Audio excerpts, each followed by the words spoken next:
When Jesus rides into Jerusalem, right? The people are cheering him on. Yay, Jesus! Go and overthrow the Romans. That's your double entendre for today. Go and overthrow the Romans. And there's a sense in which I think a lot of people want to say they want Anglicanism to go and overthrow the Romans. But then what does Jesus do? He says, actually, guys, guess what? That's not the way to life. The way to life is I'm actually going to go and I'm going to go to the cross and I'm going to die. He says, I'm going to die for a greater reality, something that's really overthrowing the ancient Romans. And he says that greater reality is going to be that the kingdom of God may come on earth as it is in heaven, and that new creation can be launched forever.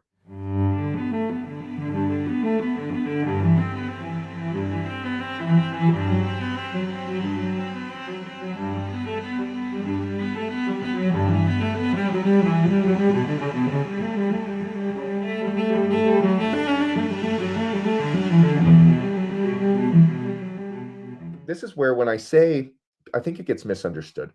When I say Anglicanism has to be willing, I'm going to quote Jesus here again. Truly, truly, I say unto you, unless a grain of wheat falls to the ground and dies, it remains a single seed.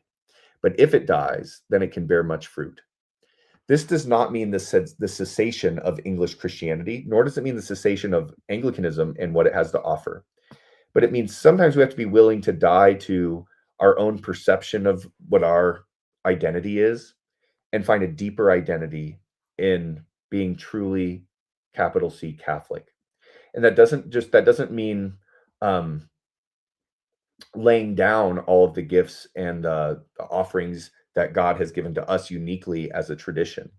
What it means is it means fulfilling those by being able to be cruciform for the sake of the unity of the church and the life of the church. So again, think about what Jesus says there. Unless a single grain of wheat falls to the ground and dies, it remains a single seed. But if it dies, it can bear much fruit. Now, what does that look like? It means dying to self, right? And that doesn't mean that we forsake our Anglican identity. It doesn't mean that we forsake our gifting for the world. It doesn't mean that we don't have our jurisdiction or our bishops anymore. It doesn't mean we just capitulate on the point of doctrine we've ever held. It doesn't mean any of that. It means that we take all of these principles and bear them out for the life of the church. And somehow that's through a cruciform reality. We don't avoid the cross, we go through the cross. And I think that sometimes that looks funnier than we might think. That might be something that occurs over a 500-year period of time. But somehow that's our vocation, is a vocation of the cross, a vocation that bears the pains, the sufferings, and the joys of world Christendom, that we jangle with the pains and the schisms of world Christendom. We maintain our apostolicity through it, but then we bear that out for a deeper reality, trying to be a bridge church for the worldwide church to be truly one as the Father and the Son are one. And in a sense, this is the number one reason, to be real with you, why I'm Anglican, is because I think that's the only coherent vision of our ecclesiology. That's what Arthur Michael Ramsey says, by the way. And I think he's right. And or he doesn't say that's the old, but he's saying that is the center part of what being Anglican means. And I agree with him. And then from that, it's not about saying we're the best, we're the best, we're the best. It's about trying to actually be a fragment of a larger whole. And so we're a little shard that's calling the whole back together. It doesn't mean we lose our principles and that we don't need to capitulate on all the things we hold dear, but we utilize those to a larger reality, an eschatological vision. And so I think that that's at the core reality of what it means to be an Anglican. And I think that that's a very, very beautiful vocation. It's kind of like, if I give one more image with this, bro. When Jesus rides into Jerusalem, right? The people are cheering him on. Yay, Jesus! Go and overthrow the Romans. That's your double entendre for today. Go and overthrow the Romans. And there's a sense in which I think a lot of people want to say they want Anglicanism to go and overthrow the Romans. But then what does Jesus do? He says, actually, guys, guess what? That's not the way to life. The way to life is I'm actually going to go and I'm going to go to the cross and I'm going to die. He says, I'm going to die for a greater reality, something that's really overthrowing the ancient Romans. And he says that greater reality is going to be that the kingdom of God may come on earth as it is in heaven, and that new creation can be launched forever. And I think that that should be the vocation of Anglicanism and the vocation of all Christians, is being willing to sometimes die to their perception of what the whole of reality.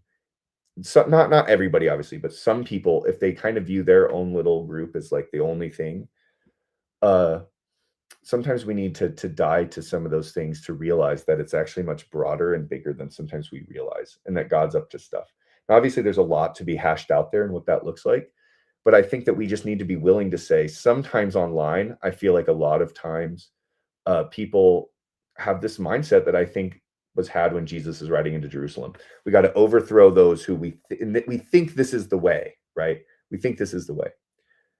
But then Jesus flips it on its head and says, actually, real power comes in serving your brother and in loving your brother and in being willing to die for your brother. That's what actual Christianity looks like. And so then when we come with that mindset and we change our hearts to do that, God opens up for us a way and shows us that the way of the cross is actually the way to life.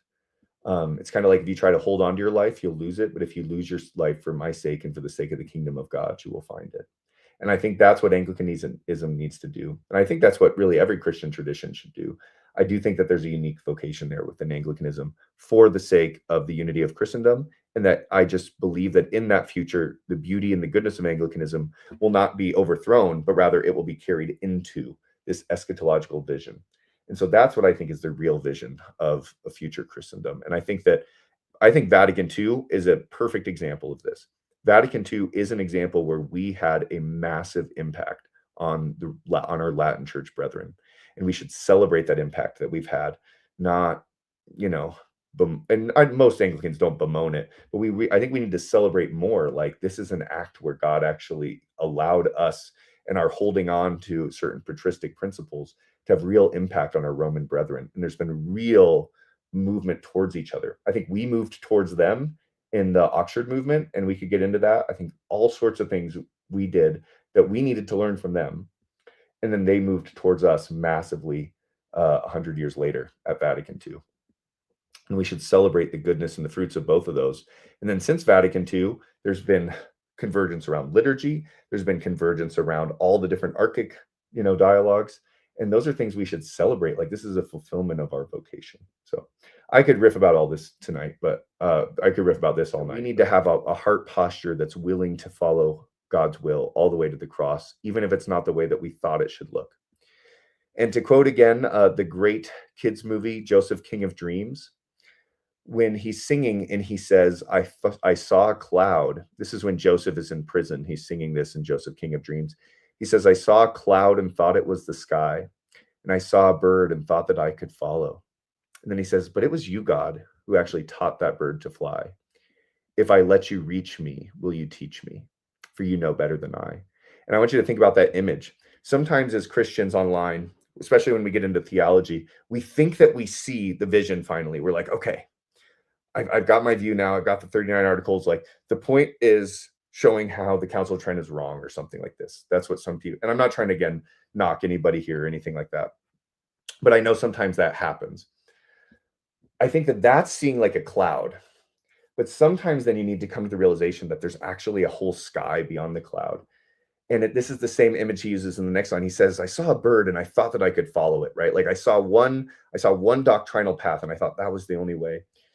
And then he says, but it was you who taught that bird to fly, as God teaches all birds to fly.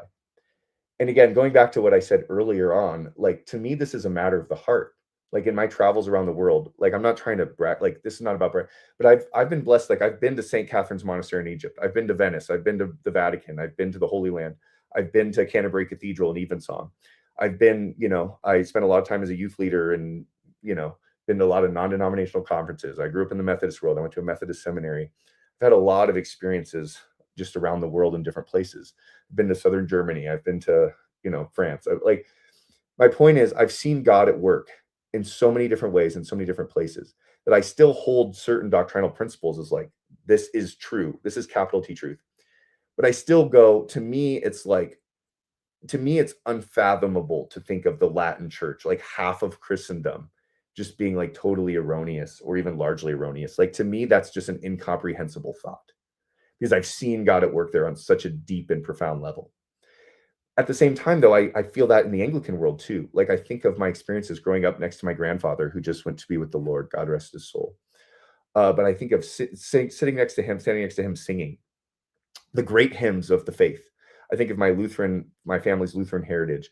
I think of my Methodist upbringing and all the faithfulness I saw there. I think of, again, my experiences in the Eastern world. And to me, it's just like, it's incomprehensible to think of like just completely excluding any of these groups from God's real work. Now, of course, I still hold principles like the episcopate as being really necessary to the plene esse. But I think what the Anglican model does is it provides a way of talking about the participation in a greater mystery for everybody while still having principles. And branch theory itself allows for the apostolic churches to all have something really important to speak to the other. And so I begin with that overarching framework, partially it's intellectual, and partially it's an experience of the heart as I've lived my life, right? And I don't think that's wishy-washy at all. I actually think that's really important.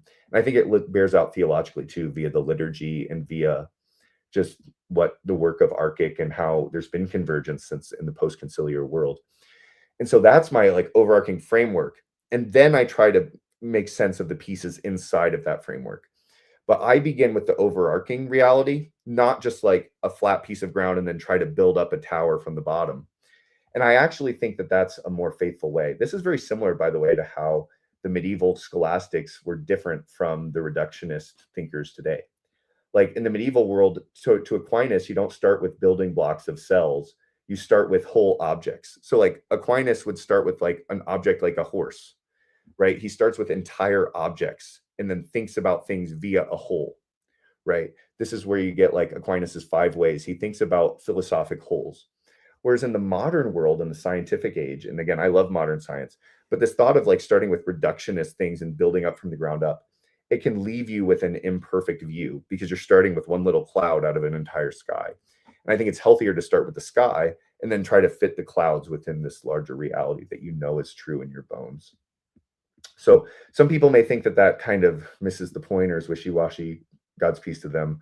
We can all keep each other honest and try to hold each other accountable. But I still think that is, to me, I really believe that is a more faithful starting place. And I actually think, I don't know, sometimes when I just do the thought process and say, how does God really want us to think? Like, does God really look at the great Latin church and just go, they're just erroneous or something?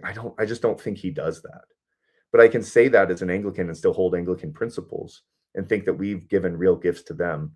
And still not think that. And I don't think that about the East either, even though I think that there's some things they could really learn from us, like really deeply. I don't think God looks at it like that.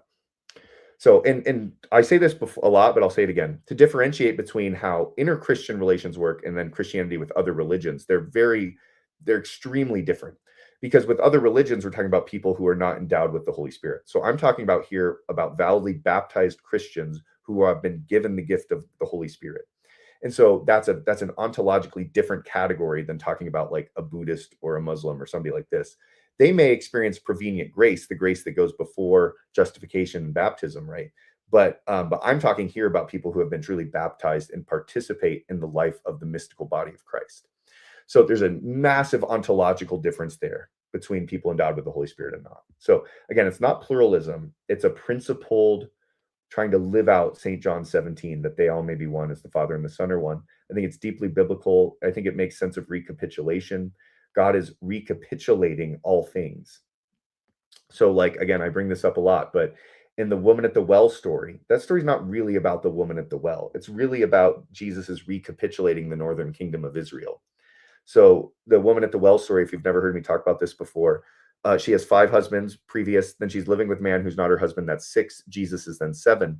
But the way it recapitulates the northern kingdom is after the time of the exile to Babylon, 5 pagan nations came and overran Samaria. Then she's living with the man, so that represents, her 5 husbands represent the 5 pagan nations. Then the 6th man she's living with who's not her husband, Jesus explicitly says what that is. He says, you worship God on Mount Gerizim, but we worship God where he's supposed to be worshipped, on Mount Moriah in Jerusalem. So he says, you worship whom you don't know. So he's still calling her to truth. There's still truth involved in this discussion.